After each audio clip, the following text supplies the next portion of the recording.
प्रिय हम परमेश्वर का धन्यवाद करते हैं। फिर से परमेश्वर ने ये समय दिया है कि हम उसके जीवित और पवित्र नाम को धन्य कहें, उसकी जय जयकार करें हमारे जीवन में। जब हम अपने परमेश्वर को पुकारते हैं और महिमा देते हैं तो वास्तव में हमारा जीवन धन्य हो जाता है, क्योंकि हमारे काम, हमारा व्यवहार और आज जो कुछ भी है, हमारे जीवन का केंद्र बिंदु परमेश्वर की आराधना होना चाहिए। जब हम परमेश्वर की वर्शिप करते हैं, आराधना करते हैं, तो वास्तव में हमारे जीवन में खुशियाँ कभी कम हो ही नहीं सकती। क्योंकि जैसा हम एक गाना भी गाते हैं, मेरे गीतों का विषय तू मेरी आराधना, तेरी महिमा मुझसे होवे यह मेरी है कामना। जब हमारी ये कामना होती है, जब ये हमारी प्रार्थना होती है कि हमारे जीवन से प्रभु को महिमा मिले, तो हम हमारे जीवन में हमेशा आनंद करते हैं, खुश रहते हैं। आज के मनन के लिए आप परमेश्वर के पवित्र वचन से निकालें। आज का वचन पाया जाता है लूका रचित सुसमाचार उसका 10 अध्याय उसके 38 से 42 पदों में, जहाँ किस प्रकार से लिखा है। जब वे जा रहे थे तो वे एक गांव में गया और मार्था नामक एक स्त्री ने उसे अपने घर में बुलाया। मरियम नाम की उसकी बहन थी।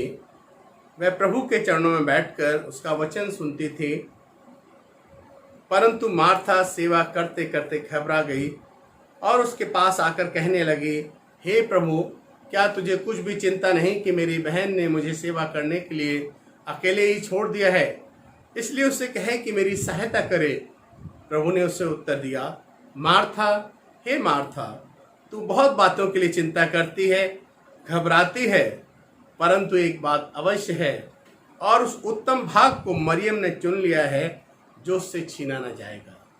प्रियो, सचमुच में कितनी धन्य बात है, कितनी अच्छी बात है।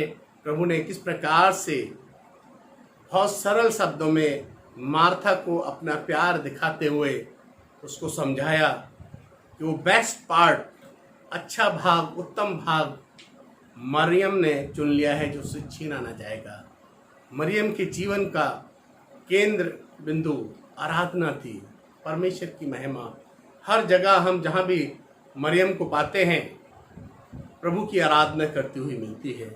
यदि आप मेरे साथ निकालें परमेश्वर के वचन में, तो आप देखेंगे कि हर जगह मरियम प्रभु को महिमा देती हुई मिलती है।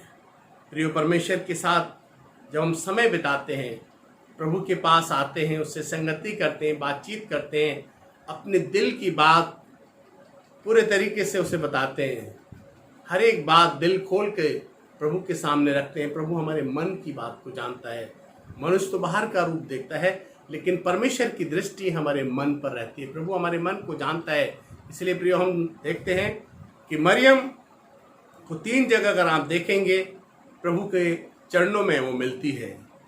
जब हम प्रभु के चरणों में बैठते हैं, उसकी आराधना करते हैं, हम्बल होके, नम्र होके प्रभु के पास जाते हैं, प्रभु हमारे जीवन में अद्भुत काम करता है। यहाँ भी हम देखते हैं 10 अध्याय उसके 39 वर्ष में लूका में कैसे प्रभु के वचन को सुन रही है। मार्था कामों में व्यस्त है, इनवाइट कर लिया है, घर के अंदर बुला लिया है, लेकिन अपने दूसरे कामों में व्यस्त हो गई है। अपनी तरफ से सेवा करने के लिए क्या अपने प्रभु को खिलाए, क्या करे। बहुत बार हम भी अपने तरीके से, अपनी सोच, परमेश्वर का वचन बताता है तो अपनी समझ का सहारा ना लेना, बल्कि संपूर्ण मन से यहोवा पर भरोसा रखना। हम क्या करते हैं, हमारी समझ का सहारा लेते हैं। हम अपने तरीके से परमेश्वर को, लोगों को खुश करने की कोशिश करते हैं। परमेश्वर क्या चाहता है, ये बड़ी बात है। हमें इस बात को समझने की आवश्यकता है, प्रभु हमारे जीवन से क्या चाहता है। और हमारी ये कामना होनी चाहिए कि हमारे गीतों से, हमारे कामों से, हमारे व्यवहार से, हमारे चाल चलन से प्रभु को महिमा मिले, उसकी आराधना हो, हम उसके चरणों में दंडवत करें। जब ऐसा करते हैं, सचमुच में प्रभु हमें आशीष देता है। और मरियम के अंदर यही खासियत देखते हैं कि उसका वचन सुन रही है। एक भूख प्यास है प्रभु के वचन सुनने की, उसकी आवाज को सुनने की। आज प्रभु की आवाज, धीमी आवाज हमारे जीवन में आती रहती है, हम इग्नोर कर देते हैं। कहीं भी हम जाते हैं, प्रभु की आवाज सुनाई देती है, उस धीमी आवाज को हम दबा देते हैं और अपनी मर्जी पूरी करने लगते हैं। लेकिन प्रियो, हमें ध्यान देना है, यहाँ पर एक खुशबू फैली हुई है।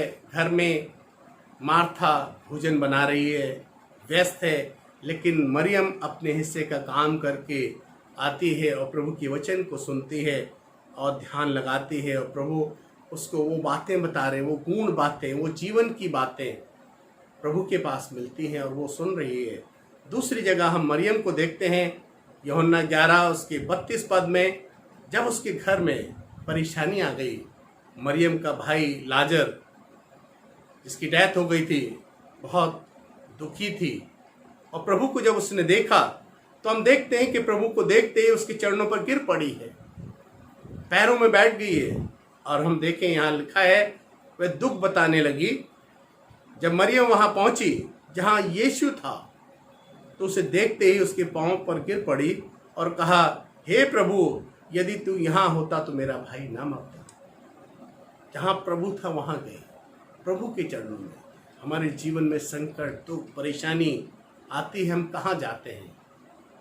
कोई भी, चाहे हमारा प्रियजन हमसे जुदा हो जाए, एक बड़ी घटना होती है। एक ही भाई था लाजर और उसकी डेथ हो गई। प्रभु के पास जाती है और प्रभु से व्यक्तिगत तरीके से मिलती है और कहती है कि प्रभु तू यहाँ होता तो मेरा भाई ना मरता। प्रभु ने कैसे उसकी प्रार्थना को सुना, उसके दुख को समझा। 4 दिन हो चुके थे इस घटना को हुए, प्रभु ने उसके भाई लाजर को जीवित कर दिया। प्रभु के लिए कोई काम कठिन नहीं है प्रियो। हमारी समस्या कितनी भी बड़ी क्यों ना हो, हमें परेशान होने की जरूरत नहीं। प्रभु के चरणों में अपनी बात को बताने की जरूरत है, कहने की जरूरत है। यहाँ पर हम देख रहे हैं मरियम अपनी बात को पूरे तरीके से उसे बोल रही है, समझा रही है। हमें भी बोलना है, हमें भी बताना है, लेकिन हम देखते हैं कैसे प्रभु के पास वो बैठकर प्रभु की बातों को सुन रही है, बता रही है। और हम तीसरी जगह भी देखते हैं मरियम को, जब प्रभु सिमोन कोढ़ी के घर पर इनवाइटेड है, एक सार्वजनिक भोज है, वहाँ मरियम पहुँचती है। मरियम क्या करती है आप देखें, यूहन्ना रचित सुसमाचार उसका 12 अध्याय उसके 3 पद में, मरियम ने जटामासी का आधा सेर बहुमूल्य इत्र लेकर यीशु के पांव पर डाला और अपने बालों से पांव पोंछे और इत्र की सुगंध से घर सुगंधित हो गया। प्रियो, वो तमाम वातावरण महकने लगा। बहुमूल्य इत्र, अपने जीवन की सबसे प्रिय कीमती चीज मरियम ने उड़ेल दी है। उसके बहुत से शागिर्द भी रिसियाने लगे, खिसियाने लगे, लोग सोचने लगे, बहुत सी बातें करने लगे। मरियम ने किसी की परवाह नहीं की, सीधे जाती है प्रभु के चरणों में, उस इत्र को उड़ेल देती है। वो लेस एंड मोर, ज़्यादा कम, इस बात को नहीं देखती है। हम बहुत बार प्रभु के चरणों में कोई भी चीज़ अर्पित करते हैं, हम देखते हैं अरे हम तो घाटे में चले जाएंगे, लेकिन नहीं। यहाँ पर हम देखते हैं मरियम ने अपने दिल से वो बहुमूल्य इत्र, जो कि उस जगह की स्त्रियां एक बूंद लगाती थीं और महकती रहती थीं, जटामासी का इत्र, जो 300 दिनारों में, बाइबल बताती है, कमेंटेटर बताते हैं 300 दिनारों में बेचा जा सकता था, लेकिन उसने ये परवाह नहीं की। उस समय एक दिन की मजदूरी 1 दिनार होती थी, 300 दिनारों से अधिक बेचा जा सकता था। लेकिन यहाँ पर हम देखते हैं मरियम को कि वो लेके आती है और उसके चरणों में डाल देती है और अपने सर के बालों से उसके पैरों को पहुँचती है। सर के बाल एक स्त्री की शोभा होते हैं, अपने सर को प्रभु के चरणों में झुका देते हैं। कितना प्यार हम देखते हैं प्रियो मरियम को। इन तीनों जगह में एक सुगंध है। पहली घटना में हम देखते हैं जब उसके घर में प्रभु हैं, मार्था खाना बना रही है, खाने की अलग सुगंध घर के अंदर फैली हुई है। दूसरी जगह हम देखते हैं जिस घर में मातम होता है, एक अलग माहौल होता है, मृत्यु की गंध है ना दिखाई देती है। मातम एक अलग तरीके की, सबके चेहरे पर मासूम दुख की छाया होती है। यहाँ पर भी हम देखते हैं बहुत सी अगरबत्ती वगैरह जलाते हैं, एक अलग तरीके की स्मेल, यहाँ भी गंध है। और तीसरी जगह मरियम जटामासी का इत्र लेके जाती है, वहाँ भी एक सुगंध प्रभु की फैलाती है। प्रभु का नाम ही अपने आप में इत्र के समान है। हम गाते हैं इत्र के समान है तेरा नाम, खुशबू फैलाता है जहाँ में। और प्रभु ने कैसे उसको प्यार भरी दृष्टि से देखा, उसके प्यार को समझा। प्रभु हमारी बातों को जानता है प्रियो। प्रभु हमारे मन को जानता है। प्रभु ने उसके त्याग को देखा है, कैसे मरियम ने अपने प्यार को वहाँ पर उड़ेला है। यहाँ पर हम देखते हैं प्रियो, सचमुच में कितनी अच्छी बात है। मरियम जानती है कि प्रभु से अलग होकर हम कुछ नहीं हैं। प्रभु का दास, उसका चेला यूहन्ना कहता है 15:5 में, तुम बिना मेरे कुछ नहीं कर सकते। प्रभु की ये वाणी है, तुम मेरे बिना कुछ नहीं कर सकते। हम प्रभु से अलग होकर, परमेश्वर से अलग होकर कुछ नहीं है, हमारा कोई कीमत नहीं है। इसलिए प्रभु में बने रहना है, प्रभु से जुड़े रहना है, हमारा उसके साथ में संबंध होना बहुत ज़रूरी है। और ये बात हम देखते हैं, मरियम ने इस बात को पहचाना, सब कुछ उड़ेल दिया है प्रभु के चरणों पर। उसकी आराधना, उसकी स्तुति उसके जीवन की सबसे बड़ी ज़रूरत हो गई है। आनंद में खुश है, मगन है। और हम देखते हैं प्रियो, मरियम ये जानती थी, प्रभु के वचन को सुनती है। मत्ती 4:4 में हम पाते हैं, मनुष्य केवल रोटी से ही नहीं परंतु हर एक वचन से जो परमेश्वर के मुख से निकलता है जीवित रहेगा। बहुत सी चीज़ों की हम चिंता करते हैं और उन चिंताओं में हम भूल जाते हैं प्रभु के चरणों में बैठना, वचन मनन करना, आत्मिक भोजन।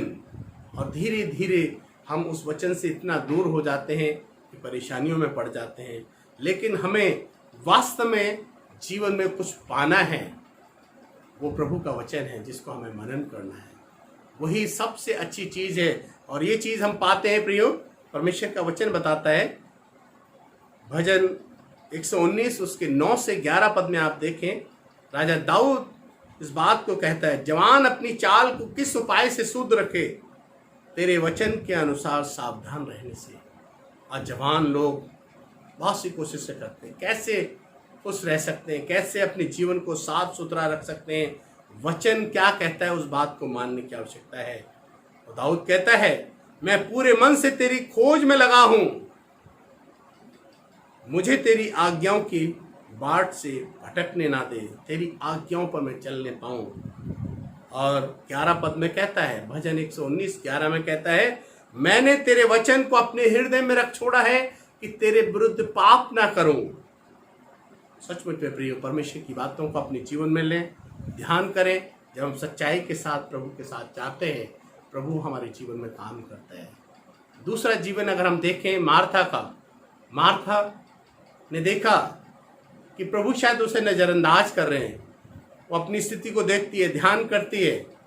हम देखें मार्था के हालात को, उसने उसे ग्रहण किया, इनवाइट किया है, घर के अंदर बुलाया है, उसे सम्मान के साथ बिठाया है।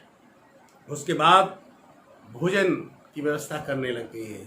अपने तमाम कामों में इतनी व्यस्त हो गई है कि प्रभु को नज़रअंदाज कर दिया है।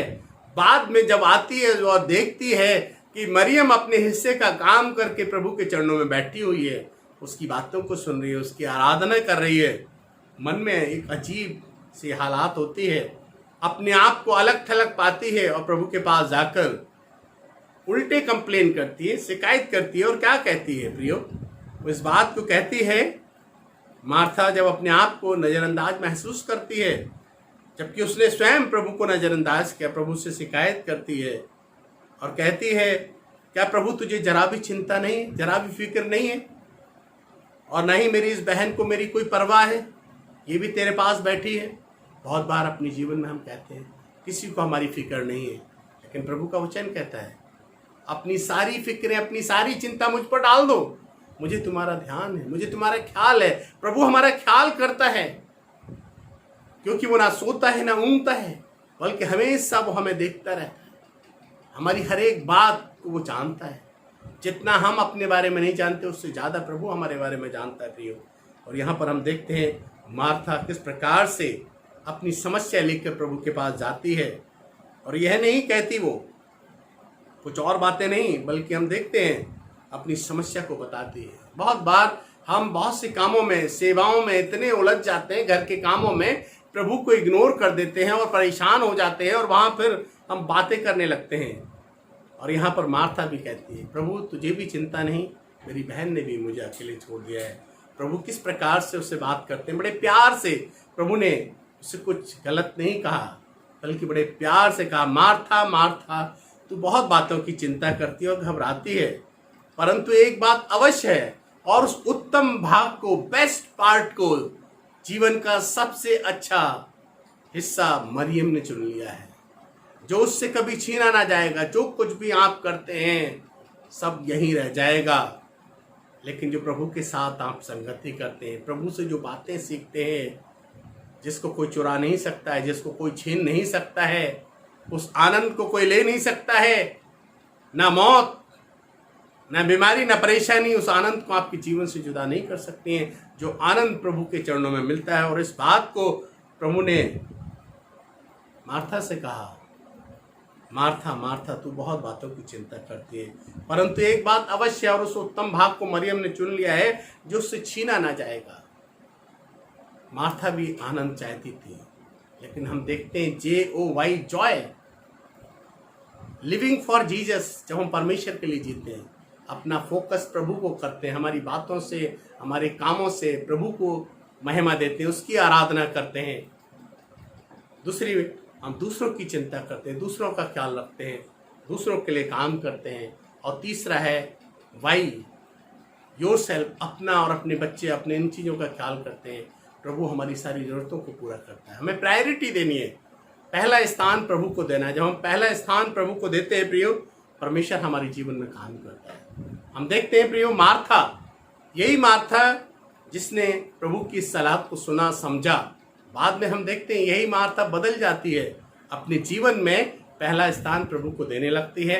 और हम देखते हैं यूहन्ना रचित सुसमाचार उसके 12 अध्याय पहले और दूसरे पद में किस प्रकार से जब प्रभु वहाँ पहुँचे हैं, फंसे से 6 दिन पहले उसी बैतनिय्याह गांव में उसके घर पहुँचे हैं। और वहाँ हम देखते हैं अभी बहुत सारे लोग हैं, 12 चेले हैं, मार्था, मरियम और उसका भाई लाजर। 15 लोगों के लिए मार्था खाना बनाती है, लेकिन कुड़कुड़ाती नहीं है, बुड़बुड़ाती नहीं है, बड़े प्यार से भोजन बनाती है।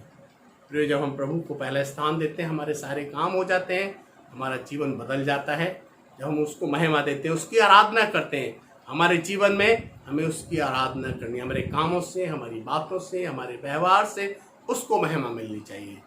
इसलिए आइए अपने जीवन में पहला स्थान प्रभु को दें, उसकी आराधना करें, उसकी महिमा करें, उसका धन्यवाद करें। प्रार्थना करेंगे। जीवित प्रेमी पिता, हम तेरा धन्यवाद करते हैं।